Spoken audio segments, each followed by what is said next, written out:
નમસ્કાર, મહત્વના સમાચારો સાથે હું છું શ્રુતિ શાહ અને હાલ સૌથી મોટા સમાચાર આવી રહ્યા છે। અમદાવાદમાં અસામાજિક તત્વોનો આતંક સામે આવ્યો છે। ચાંદખેડાનો બનાવ સીસીટીવીમાં કેદ થયો છે। શિવમ રો હાઉસ પાસે ગેરેજમાં થઈ હતી મારામારીને 15 જાન્યુઆરીનો બનાવ છે। હજુ સુધી કોઈ નક્કર કાર્યવાહી ન થઈ હોવાનો આક્ષેપ કરવામાં આવ્યો છે। મારામારી કેસમાં સાદ સામે થઈ છે ફરિયાદ અને સામાન્ય બોલાચાલીમાં થઈ હતી મારામારી। અમદાવાદમાં મારામારીનો બનાવ સામે આવ્યો છે અને 15 જાન્યુઆરીનો આ બનાવ છે અને હજી સુધી કોઈ નક્કર કાર્યવાહી કરવામાં આવી નથી। શિવમ રો હાઉસ પાસે ગેરેજમાં થઈ હતી મારામારી અને ચાંદખેડાનો બનાવ સીસીટીવીમાં કેદ થયો છે। મારામારીમાં હજુ સુધી કોઈ નક્કર કાર્યવાહી ન થઈ હોવાનો આક્ષેપ। મારામારીમાં કેસમાં 7 સામે થઈ છે ફરિયાદ। સામાન્ય બોલાચાલીમાં મારામારી થઈ હતી। શિવમ રો હાઉસ પાસે ગેરેજમાં થઈ હતી મારામારી અને મારામારી કેસમાં 7 સામે થઈ છે ફરિયાદ। બનાવમાં હજી સુધી કોઈ નક્કર કાર્યવાહી ન થઈ હોવાનો આક્ષેપ છે અને શિવમ રો હાઉસ પાસે ગેરેજમાં થઈ હતી મારામારી। 15 જાન્યુઆરીનો બનાવ છે અને હજુ સુધી કોઈ નક્કર કાર્યવાહી ન થઈ હોવાનો આક્ષેપ છે। સમગ્ર બનાવ સીસીટીવીમાં પણ કેદ થયો હતો। શિવમ રો હાઉસ પાસે ગેરેજમાં થઈ હતી મારામારી। સામાન્ય બોલાચાલીમાં મારામારી થઈ હતી અને હજુ સુધી કોઈ નક્કર કાર્યવાહી ન થઈ હોવાનો આક્ષેપ। તો હાલ સમગ્ર મામલે આપણા પાસે સંવાદદાતા નવીન ઝા જોડાઈ ગયા છે। જી નવીન, આ ચાંદખેડામાં જે મારામારીનો બનાવ સામે આવ્યો છે તેમાં શું છે વધુ વિગતો? શ્રુતિ, જે 15 જાન્યુઆરીના આ વિડીયો છે જેની અંદર આપ જોઈ શકો છો કે ટોળા જે ગેરેજની અંદર ઘૂસીને અને તોડફોડ કરી છે અને જે લાકડીઓ વડે માર્યા છે ગેરેજના લોકોને, તો એ સમગ્ર ઘટના સીસીટીવીમાં કેદ થઈ છે। આ બનાવ જે છે તે 15 જાન્યુઆરીના રોજનો છે અને સામાન્ય બોલાચાલી એટલે કે સામે નાસ્તાની લારીએ કંઈક સામાન્ય બોલાચાલી થઈ, ત્યારબાદ તમામ લોકો ગેરેજમાં ઘૂસી ગયા અને ગેરેજના માલિક જે છે તેની સાથે મારામારી કરી, તેને તોડફોડ કરી છે, જેમાં બહાર બી તોડફોડ કરી છે અને અંદર પણ તોડફોડ કરી છે। તો ક્યાંક ને ક્યાંક આ ખૂબ જ ગંભીર મામલો સામે આવ્યો। જોકે આક્ષેપ એવા લાગી રહ્યા છે કે ફરિયાદ કરી દેવા હોવા છતાં આરોપીઓની કોઈ ધરપકડ હજી થઈ નથી। તમામ લોકો બિંદાસ ફરી રહ્યા છે અને આરોપીઓનો કાયદાનો કોઈ બીક જ ન હોય એ પ્રકારના દ્રશ્યો જે છે તે સામે નજરે પડી રહ્યા છે। શ્રુતિ, આભાર નવીન।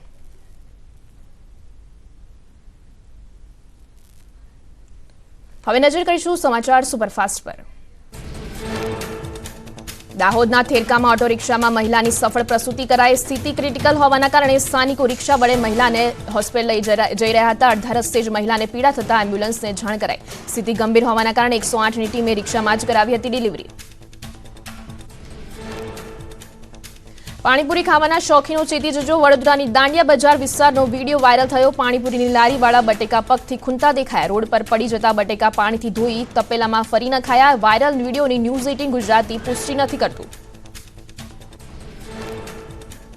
તમિલનાડુના ધર્મપુરીમાં થોપુર ઘાટ રોડ પર 4 વાહનો વચ્ચે સર્જાયો અકસ્માત। અકસ્માતમાં 4ના મોત, 8 લોકો ઇજાગ્રસ્ત થયા। અકસ્માત સમયના દ્રશ્યો સીસીટીવીમાં કેદ। તમિલનાડુના સીએમએ મૃતકોને 2 લાખ અને ઇજાગ્રસ્તોને 50,000ની સહાય જાહેર કરી। રાજકોટના ગોંડલની સ્કૂલની હોસ્ટેલમાં ધોરણ 10ના વિદ્યાર્થીને ઢોરમાર મરાયા હોવાનો આક્ષેપ। ધોળકિયા સ્કૂલની હોસ્ટેલમાં બન્યો બનાવ। 2 રૂમ પાર્ટનર અને હોસ્ટેલના 2 વિદ્યાર્થીઓએ પીડિતને માર્યો માર। બનાવ બાદ વિદ્યાર્થીને સારવાર અર્થે હોસ્પિટલ ખસેડાયો। વિદ્યાર્થીએ કહ્યું, બનાવ બાદ શિક્ષકે તેની પાસે લખાવ્યું માફીપત્ર। સ્કૂલ સંચાલકોએ વાલીને મોડે જાણ કરી હોવાનો પણ આક્ષેપ। સુરેન્દ્રનગરના મોરવાડ નજીક એલપીજી ગેસ ભરેલું ટેન્કર પલટી ખાઈ જતા અફરાતફરીનો માહોલ। ટેન્કરમાંથી સામાન્ય ગેસ લીક થતા ફાયર વિભાગની 3 ટીમો સ્ટેન્ડ બાય રખાઈ। 7 કલાકની જહેમત બાદ ક્રેનની મદદથી સીધું કરાયું। સુરતના કાપોદ્રામાં હીરાના 2 વેપારીનું કારસ્તાન। 2 વેપારીઓએ પેઢી શરૂ કરી 94 લાખનું ઉઠામણું કર્યું। અલગ અલગ વેપારીઓ પાસેથી 94 લાખના હીરા ખરીદી ફરાર થયા બંને વેપારી। સમગ્ર મામલે ફરિયાદ નોંધાઈ। દમણમાં સોશિયલ મીડિયા પર ઉશ્કેરણીજનક પોસ્ટ કરનાર 4 લોકોની ધરપકડ। રામસેતુ પથ પર ઉશ્કેરણીજનક ગીત સાથેનો વિડીયો થયો હતો વાયરલ। વાંધાજનક પોસ્ટ કરનાર 4 વિધર્મીઓની ધરપકડ। દ્વારકામાં ખંભાળિયા નવનિયુક્ત ટ્રાફિક પીએસઆઈએ મોરચો સંભાળ્યો। ટ્રાફિક વ્યવસ્થા યોગ્ય કરવા કરી કાર્યવાહી। લારી ગલ્લાના દબાણો દૂર કરાયા। પોલીસ કાર્યવાહીથી કેટલાક લારી ગલ્લા ચલાવનારા નારાજ। વડોદરાના હરણી બોટ દુર્ઘટના કેસમાં ખુલાસા, તપાસમાં વધુ એક બેદરકારી બહાર આવી. લીક ઝોનમાં લગાવેલા ઘણા સીસીટીવી બંધ હાલતમાં, જાહેરનામા ભંગ બદલ સંચાલકો સામે વધુ એક ગુનો દાખલ. કેસમાં માર્ગ અને મકાન વિભાગ પણ તપાસમાં જોડાયું. ઘરમાં ઘૂસી હુમલો કરનારને પોલીસે કરાવ્યું કાયદાનું ભાન. પોરબંદર પોલીસે આરોપીઓ પાસે જાહેરમાં માફી મંગાવી. ખાપટના ગ્રીન વેલી સોસાયટીમાં આરોપીઓએ મચાવ્યો હતો આતંક. શ્વાનને સાચવવાનું કહેતા ફરિયાદ કરનારા ઘરમાં ઘૂસી આવ્યા આરોપીઓ. 8 થી 10 લોકોએ મહિલા અને યુવકને અપશબ્દો કહી માર મારી. ઉદ્યોગનગર પોલીસ સ્ટેશનમાં આરોપીઓ વિરુદ્ધ નોંધાઈ ફરિયાદ. પાટણના રાધનપુરમાં કેનાલ ઓવરફ્લો થતા હજારો લીટર પાણીનો વેડફાટ. આસપાસના 15 વીઘા વિસ્તારના ખેતરમાં પાણી ફરી વળતા પાકને થયું નુકસાન. વારંવાર થતી આવી ઘટનાને લઈને ખેડૂતોમાં રોષ. ગુજરાતના રાજકારણમાં રાજીનામાનો દોર. વાઘોડિયાના અપક્ષ ધારાસભ્ય ધર્મેન્દ્રસિંહ વાઘેલાએ આપ્યું રાજીનામું. હવે ભાજપમાં જોડાશે ધર્મેન્દ્રસિંહ વાઘેલા. મહિનામાં 4 ધારાસભ્યોએ આપ્યું છે રાજીનામું. કોંગ્રેસના 2, આપના 1 એમએલએને આપ્યું છે રાજીનામું. ધર્મેન્દ્રસિંહ બાદ રાજીનામા પર બોલ્યા ધવલસિંહ. કહ્યું, કાર્યકરો સાથે ચર્ચા બાદ નિર્ણય કરીશ. ધવલસિંહ પણ રાજીનામું આપે તેવી ચર્ચાઓ જોરમાં. કોંગ્રેસ એમએલએના રાજીનામા પર મુકુલ વાસિકનું નિવેદન. કોંગ્રેસ વિચારધારાવાળા લોકો મજબૂતીથી રહેશે. નારાજ નેતાઓ સાથે વાતચીત કરીશું. છોડી ગયેલાઓની અલગ અલગ સ્થિતિ હશે. રાજીનામાની અટકળો પર બોલ્યા લલિત વસોયા. કહ્યું, કોંગ્રેસના નબળા સમયમાં હું પક્ષની સાથે છું. કોંગ્રેસે મને ખૂબ આપ્યું, હું ઋણ ચૂકવીશ. લલિત વસોયાએ વિડીયો શેર કરી સ્પષ્ટતા કરી. નવા મતદાતા યુવા સંમેલનને પીએમ મોદીનું સંબોધન. વર્ચ્યુઅલ માધ્યમથી પીએમ મોદીએ કર્યું સંબોધન. મુખ્યમંત્રીએ સિલ્વર ઓક યુનિવર્સિટીના વિદ્યાર્થીઓ સાથે રહીને નિહાળ્યો કાર્યક્રમ. નવા મતદાતા યુવા સંમેલનમાં ભાજપનું થીમ સોંગ લોન્ચ કરાયું. દેશના વિકાસ માટે જનતાએ પ્રધાનમંત્રી મોદીની પસંદગી કરી છે. લોકસભાની ચૂંટણી નજીક આવી રહી છે તેવામાં ભાજપે મોદી કો ચૂનતે હૈ ગીત રિલીઝ કર્યું. પ્રધાનમંત્રી મોદી ફેબ્રુઆરીમાં ફરી ગુજરાત પ્રવાસે આવશે. ફેબ્રુઆરીના 3જા સપ્તાહમાં વડોદરામાં આદિવાસી મહાસંમેલન યોજાશે, જેમાં પીએમ મોદી સંબોધન કરશે, જેને લઈ ભાજપના આગેવાનોએ કરી બેઠક. PM Modi All India cricket association for physically ચેલેન્જની જવાબદારી કરસન ઘાવરીને સોંપી. કરસન ઘાવરી ટૂંક સમયમાં દિવ્યાંગ ખેલાડીઓ માટે કંઈક નવું કરવાની ઈચ્છા વ્યક્ત કરી. ક્રિકેટ ક્ષેત્રે દિવ્યાંગ ખેલાડીઓને એક મોટું પ્લેટફોર્મ મળે તેવી આશા. 1 ફેબ્રુઆરી વિધાનસભાનું બજેટ સત્ર શરૂ થશે. 2 ફેબ્રુઆરી વિધાનસભામાં રજૂ થશે બજેટ. 2024-25 માટે સરકાર રજૂ કરશે બજેટ. 26 દિવસ સુધી યોજાશે વિધાનસભાનું સત્ર. શનિવારે પણ ગૃહની કાર્યવાહી ચાલુ રહેશે.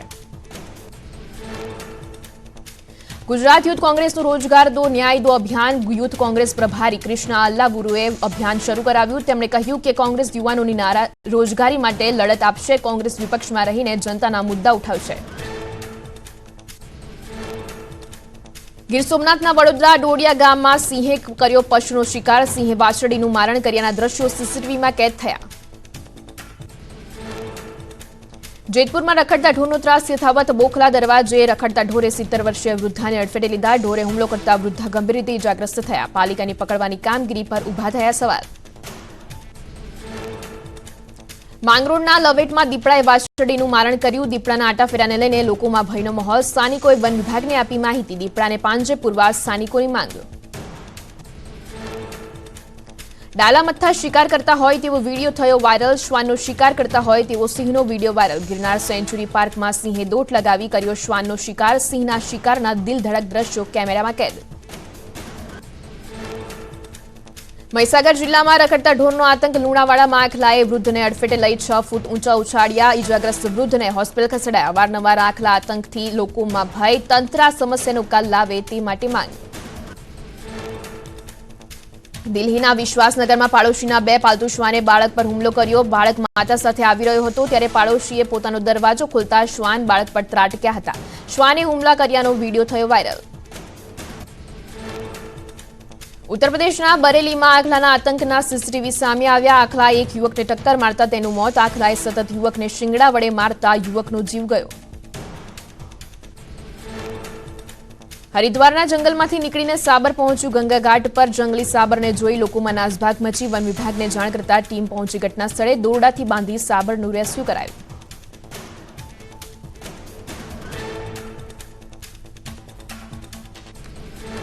હાલ પ્રધાનમંત્રી મોદી સંબોધન કરી રહ્યા છે, તો સીધા જઈશું ત્યાં.